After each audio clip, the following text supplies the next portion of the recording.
Hello everyone, we are going to start with another lecture of managerial accounting, and in this lecture we are going to start the concept of variances. So we have already introduced the basic idea of variances in flexible and flex budgeting, right? So now we are going to further analyze how variances can be calculated in much detail as compared with what we have seen in the previous videos, right?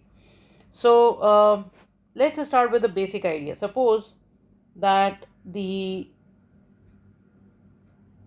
budgeted profit budgeted profit of company for, let's suppose, 2022 was around 600,000, right?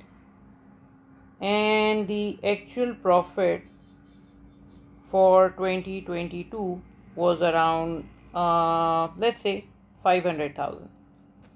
So what happened is that your actual profit was 100,000 lower than the expectations. So what we will say in terms of variances, we will say that profit was 100,000 adverse, which means that the actual profit was 100,000 less than what we were expecting, right? Similarly, suppose if your budgeted profit is 600,000 and your actual profit is, let's suppose actual profit was around 800,000. So this means what? Yeah, your actual profit was 200,000 more as compared with the expectation. Obviously it's a favorable variance. So in both cases are showing deviation of actual profit from the budgeted profit, right? One case is adverse, one case is favorable. So ideally what we need to do is, we now what management tries to do is, management try to investigate not only adverse variance but also the favorable variance, right? And why this investigation is important? Because we want to see, in case of adverse variance, definitely would like to see where actually the company went wrong, right? But in case of favorable variance, we need to identify the reasons behind such magnificent performance, right?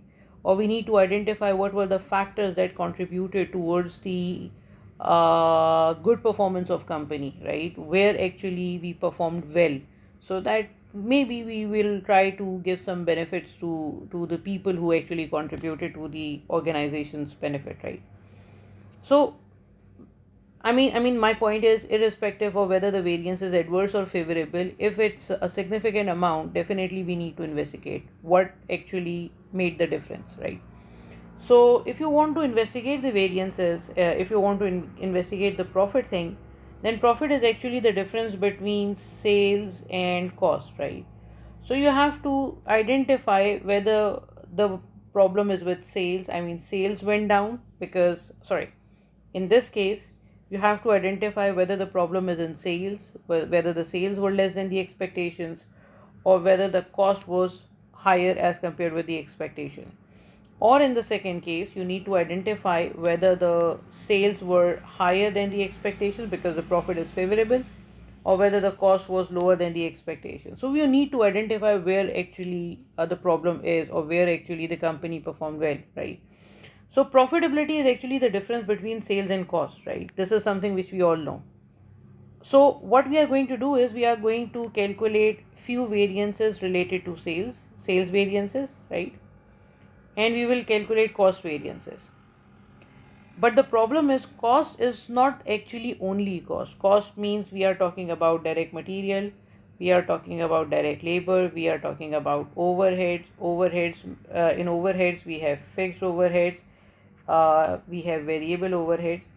So if you want to have a detailed investigation, then you have to investigate all of these variances. So basically what we will do in this chapter, we will calculate sales variances, we will calculate material variances, labor variances, fixed overhead variances, and variable overhead variances. So five type of variances we are going to calculate. Okay, so let's start with direct material first. First we will calculate cost variances, and then we'll move towards sales variances. Let's suppose that a company is manufacturing a product alpha, right? And in the manufacturing of product alpha, we need raw material X. It's a direct material. And the standard says that the consumption is 2 kilograms per unit is required for the manufacturing of 1 unit of the product at the rate of $10 per kilogram. It's around $20 per unit. So this 2 kilogram actually represent the standard consumption, right? Standard consumption, average consumption, normal consumption, whatever you want to say. $10 is basically the standard price, and 20 per unit is the standard material cost per unit, right? So this is all of these figures are standard. Standard means that whatever basis we have decided at the starting of the year, the product should be manufactured within $20 per unit of material, right?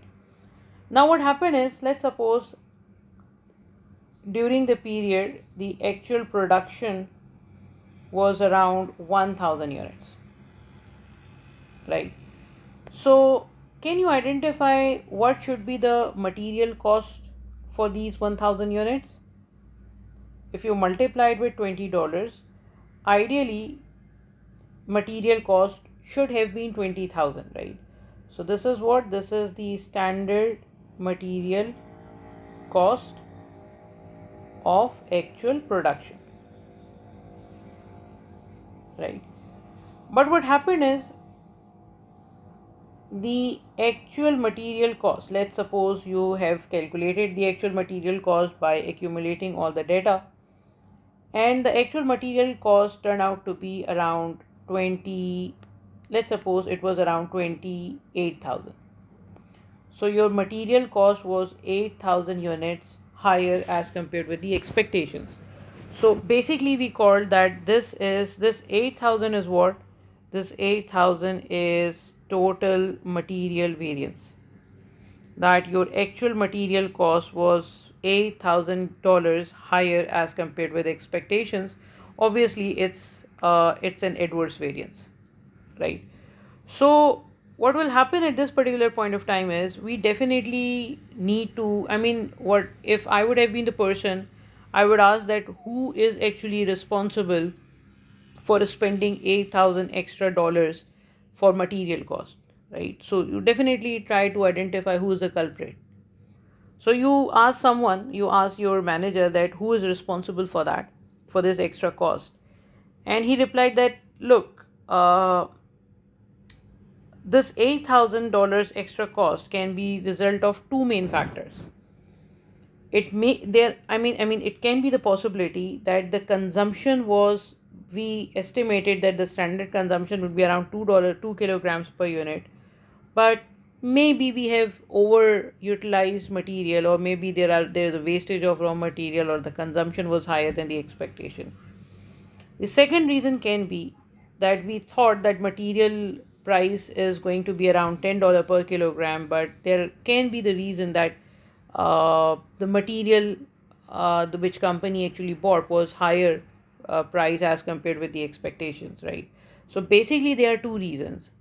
The problem is that for consumption, if I'm talking about this consumption, production manager is actually responsible for consumption, because he is actually controlling all the consumption part.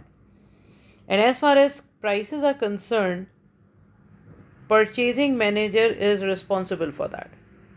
So if you really want to identify who is responsible for this extra cost, first you need to split this total variance into material price variance and material usage variance.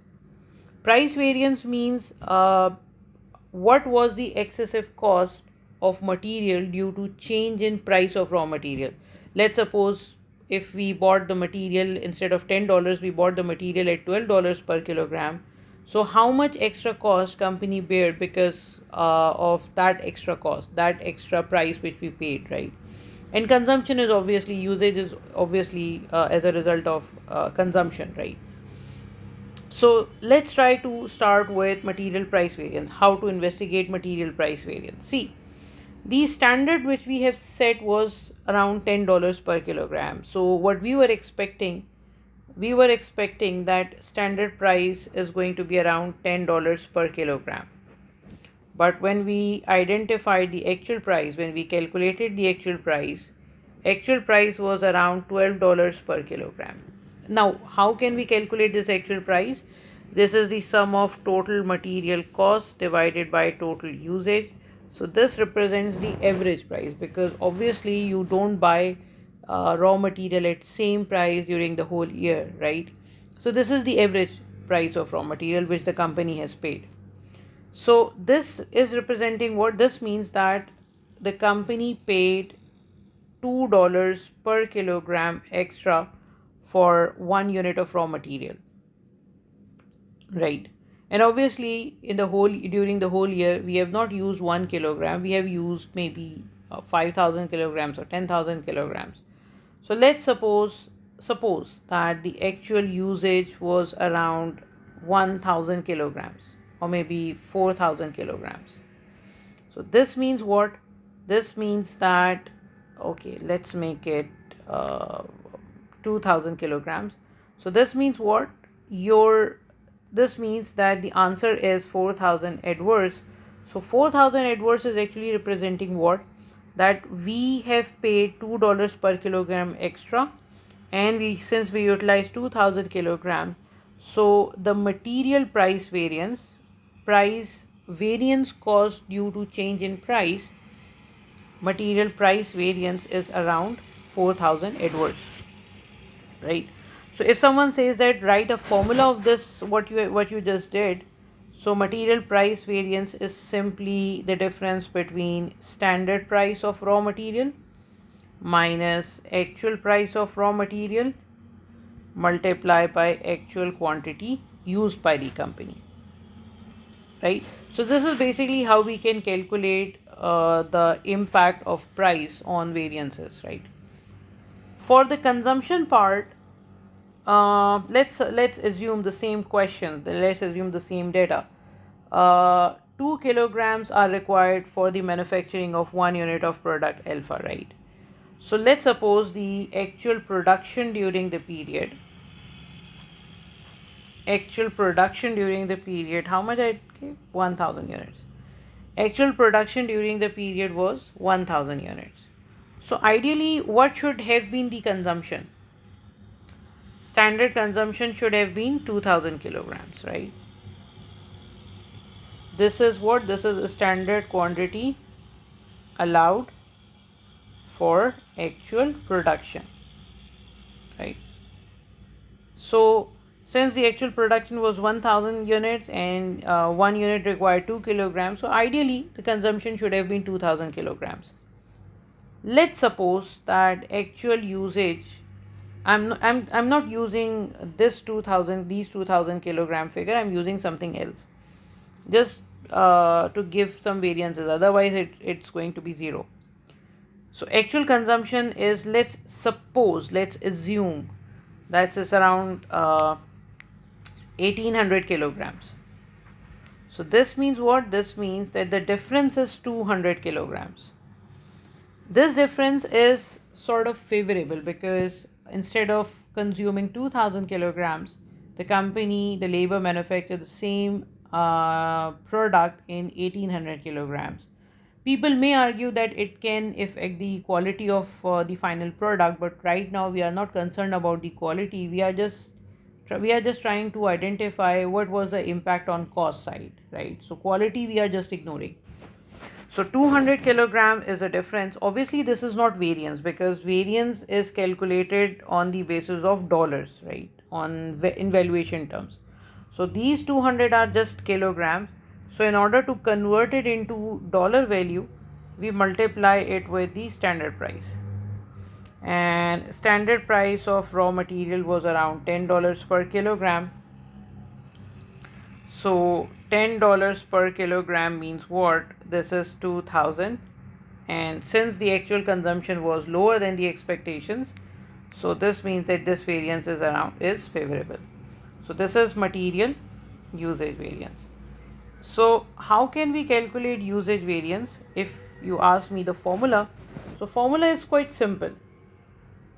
Formula is material usage variance is simply standard quantity allowed for actual production minus actual quantity used into standard price, right? So this is basically how we can calculate material variances, material price variance and material usage variance, right? And in the next video we will see how we will do few examples, and then we will move towards labor. But in case you are surprised that why we are using standard price and why we are not using actual price, this difference is, I will discuss this difference in our next in a very short clip, and that I will record later, because I don't want that to become the part of the main video. So if someone is interested in that, he or she should refer the other video, right? I will give it its link to you guys. All right.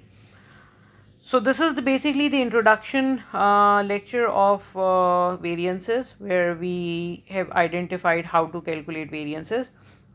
It's practice question. We will do its practice questions in the next few videos. All right. Till then, take care. Bye bye.